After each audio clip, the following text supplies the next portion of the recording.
We've got wild garlic growing at the moment. Don't tread on the flowers or my wife will kill you.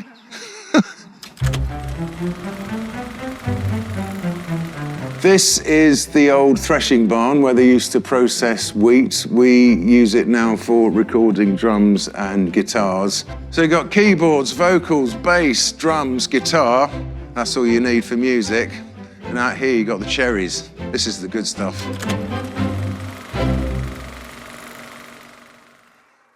Hello, I'm Alex James. Welcome to my farm. We are in the heart of the Cotswolds, which is very close to London. Basically, the Industrial Revolution didn't happen here. The Cotswolds didn't really have any mineral resources. It didn't have any ports or rivers, didn't have any big cities. So it still looks exactly the same as it did before Arkwright spinning jenny. It's still very pretty. So it's become a kind of tourist destination and a food machine. We've got Dalesford Organic just over there. Jeremy Clarkson about a mile over there. You got the King about an hour away and his farm. It's like everybody wants to be a farmer now. It's crazy.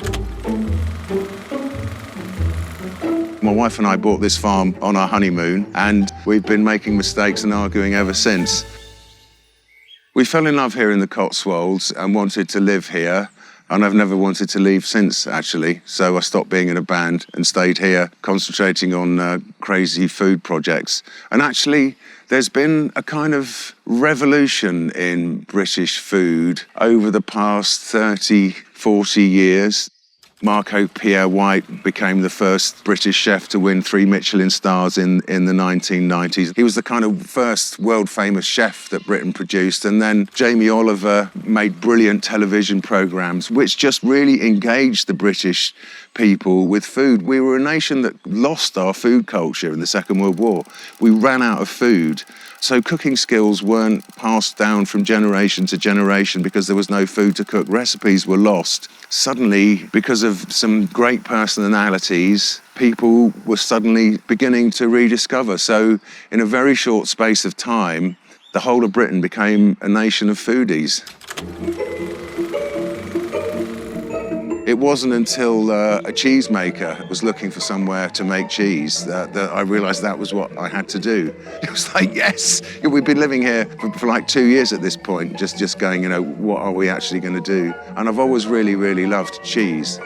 People used to throw it at me when I was playing in a band, and it comes in tins in Japan. British cheese was going through actually a revolution at that point. Families that had been dairy farming for generations in Somerset started to make incredible cheddar recipes that were resurrected. Cheddar hadn't been made like that for years. It was a kind of voyage of rediscovery, and people just went, yes, yes, we love this. And it kind of created a market for artisan cheese, and the era of the independent food producer came into being, really, and there's a real appetite for it. If you're making kind of sexy pickled onions in your garage, you've got a little business. There's so many people doing it that the standards are raising all the time. Keep it really, really simple. Just try and do one thing and do it brilliantly. It'll start to resonate. I launched a range of cheeses with a supermarket, and I had to go to a supermarket and stand there with a tray of cheeses. And I was feeling slightly dejected, thinking, you know, 2 years ago I was headlining Glastonbury. Now I'm standing in an Asda in Newton Abbot with some cheese. And a man approached me, and he was bent over and he looked like he was about to die. And I offered him a piece of cheese, and he put it into his mouth, and his whole demeanour changed. As I saw the taste of this cheese hit him, and it was transformational. And music can have that effect on your whole sense of being. Oh, and look who's over here! Look at these fellas. Like, so sheep are like fish. They're not, you know, they just like ignore you or run away. But like piggies. Piggies are always pleased to see you. You have to be kind of careful with pigs because they're very good at making friends with you, and then it's impossible to eat them. They will eat your shoes. Britain actually has the highest welfare standards in Europe for pigs particularly. If you're going to eat pork, you really want it raised like this. They're kind of more or less living as wild animals. They love mucking about, like rooting around in the woods. If you need a patch of woodland clearing, they kind of sort it all out. These pigs will be fattened up for bacon and for ham, which are two great British big hitters, I think. One of our great contributions to global cuisine. Actually, people say in making music and making cheese, that's weird, but monks have been doing that for centuries. You know, they're both kind of monastic pursuits. There's a kind of religious devotion to making that's needed to make good music and to make good food. You can feel it, you can taste it, you can hear it. It's a kind of dream that everyone dreams of, kind of buying a house in the country and living off the land.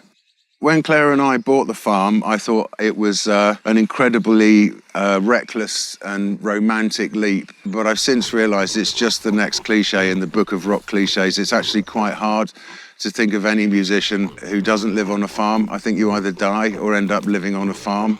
Roger Daltrey, farmer. Sting, farmer. Paul McCartney, farmer. I think maybe it's just all those years of living out of a suitcase, the need to put down roots. Sting's olive oil is amazing. The best I've ever had. There's a lot of people doing it for love, not for money. And that's actually kind of what you need to move things forward, is people doing it because they're really enjoying it, either chasing a dream or chasing the perfect cheese or the perfect baker's sandwich. Farms just suck up all of your resources, so we've never got any money, apart from when Blur get back together. So the first time Blur got back together, we had some spare cash, so we planted these trees here. That was 2009. Look, it's a forest now. It's a whole kind of new ecosystem. Isn't that amazing? What a wonderful thing.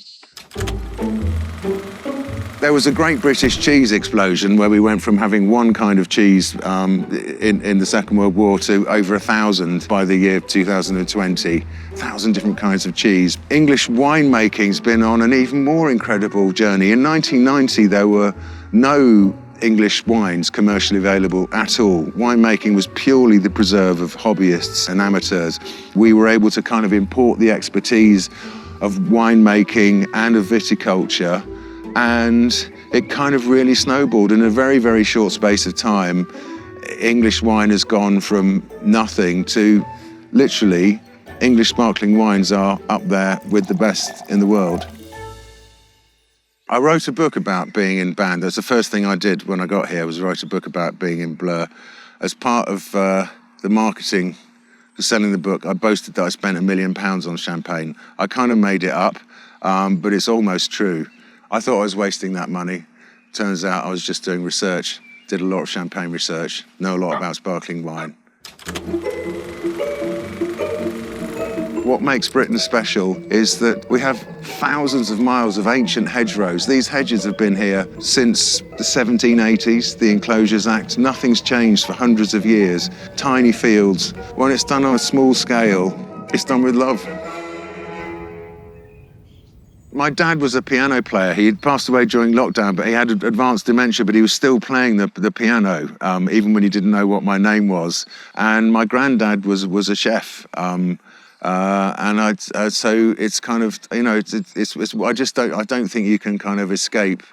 I couldn't have escaped if I wanted to. I recently realised that my grandmother's maiden name was Vine as well, so she was probably from a winemaking family. It's weird. We'd been living here for 10 years when Jamie Oliver called me and said, hey, hang on a minute. You like food as much as I like music. You've got the perfect venue. Let's do a food and music festival. And I was like, yeah, absolutely. That's a brilliant idea.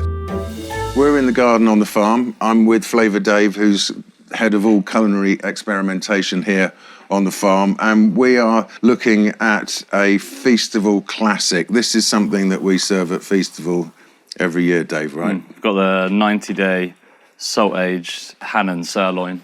It doesn't need a lot. We literally slice it off, cover it in salt, and for today we're going to chuck it over coals. The beef has got such a strong flavour, you need something really, really gutsy to stand up to it. So the keynote flavour in blue cheese is umami. It's got a real umami kick to it. And it does work particularly well with the aged beef. kind of acts as a sauce. Yeah, I mean, by the time it melts, buttery, creamy, it coats the top of it. If you want to drink something with this, there's probably nothing better than a good sparkling wine to go with that, because the bubbles act as a kind of palate cleanser, so they clean your tongue, so the last mouthful tastes just as good as the first. So you get like a tongue jacuzzi, and the acidity is going to just cut right through. I mean, I think that's the key. Best ingredients, do as little to them as possible, serve with sparkling wine. There is a real appetite in the UK for UK-produced food and drink. That is encouraging more and more people to get involved in the English wine industry. And it's in a really exciting place to be. It's a very mutually self-supporting. Everybody seems to be very generous with their knowledge. It feels like we're all on a journey together. Yeah, I think I'll pop a cork to that. It's just the faintest pink, look at that. Just so delicately pink. Barely there. Smells amazing. It's a rush of floral notes and bright. You can smell the sunshine. That'd be good for breakfast. Sometimes you wander around here eating cherries in the sunshine and suddenly realise I've never ever felt happier. Food and drink are a huge part of Britain's cultural heritage. Our cattle breeds actually shape the eating habits of the entire world, and our drinking habits also inform the way that people drink all around the world. And Britain is right now in a moment of culinary renaissance. We are a nation who've suddenly rediscovered our taste buds. I think what's unique about British food culture right now is you've got centuries of heritage combined with masses of innovation. People are just willing to try new stuff. Everybody's game. So it's the most exciting place in the world right now for food.